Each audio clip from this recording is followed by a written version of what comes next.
যাতে 1 তারিখে না বুথের দিকে এজেন্টগুলো যায়, কিন্তু ভয় পাওয়ার কোনো জায়গা নাই। স্পেশাল পুলিশ অবজারভার আছেন, তাদের নাম্বার আমরা নিচ্ছি, যিনি অ্যাপয়েন্ট হচ্ছেন। এআরও যিনি আছেন তাদের নাম্বার আমাদের কাছে আছে। ইলেকশনকে যিনি শান্তিপূর্ণভাবে যারা করার দায়িত্ব নিয়েছে তাদের নাম্বার আমাদের কাছে আছে। আপনাদের কাছে অনুরোধ করব, প্রশাসনের যারা কর্তা আছে, এখানকার থানার যারা আছেন দায়িত্বশীলেরা আছেন, ডিসি স্যার আছেন, এসি স্যার আছেন, ওসি স্যার আছেন, তাদের নাম্বার আমাদের কাছে আছে।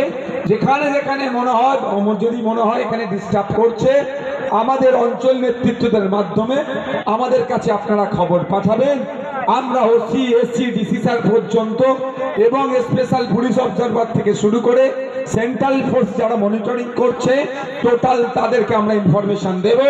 তাদের মাধ্যমে এলাকার গুন্ডামি মস্তানি আমরা বন্ধ করব।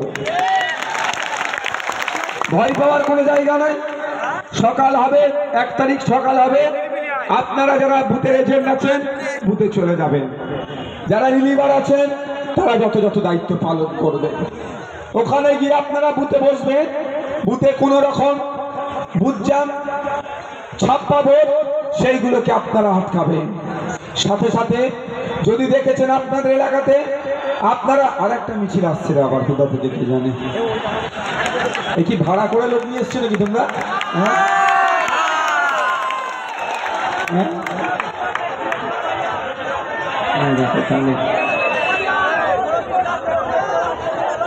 ঠিক আছে, আস্তে আস্তে তোমরা বসো, ওরা আসছে।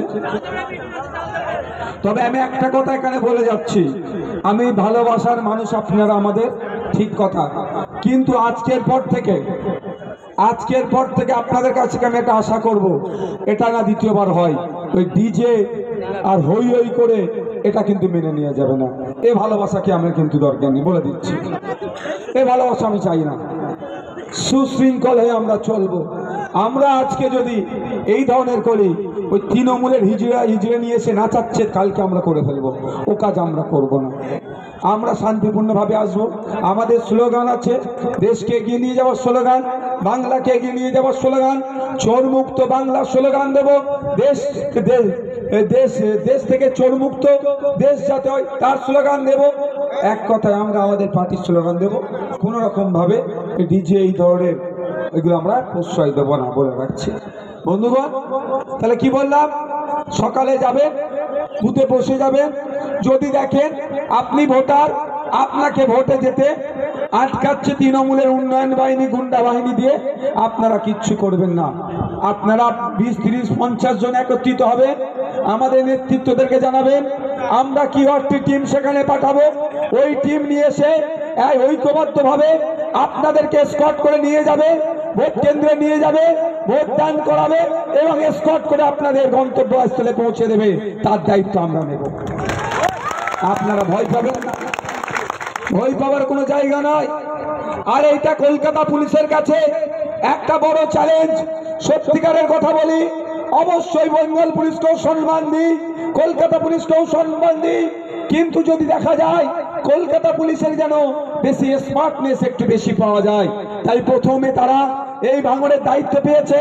প্রথম তাদের নির্বাচন, কলকাতা পুলিশ দায়িত্ব নিয়ে এই ভাঙড়ে, এই কানিংয়ে কত শান্তিপূর্ণ ইলেকশন করতে পারে, তাদের কাছে একটা বড় চ্যালেঞ্জ। আমরা চাইব কলকাতা পুলিশ তাদের সম্মানকে, তাদের ইজ্জতকে, তাদের উপরে যে ভরসা আছে সেটা বজায় রেখে এই ভাঙড়ের, এই কানিংয়ের প্রত্যেকটা ভোটার যাতে শান্তিপূর্ণভাবে ভোট দিতে পারে তার ব্যবস্থা করবে সিআইয়ের গাইডলাইনকে মেনে। হবে, তাহলে চাপের কোনো জায়গা নাই, শান্তিপূর্ণভাবে ইলেকশন হবে। ওই পাড়ার হুমকি চুমকি দেবে চালানার নেতা, তাদেরকে শুধু বলে দিক, অলরেডি অবজারভার থেকে তুলে নিয়েছে শওকত মোল্লা সাহেবকে।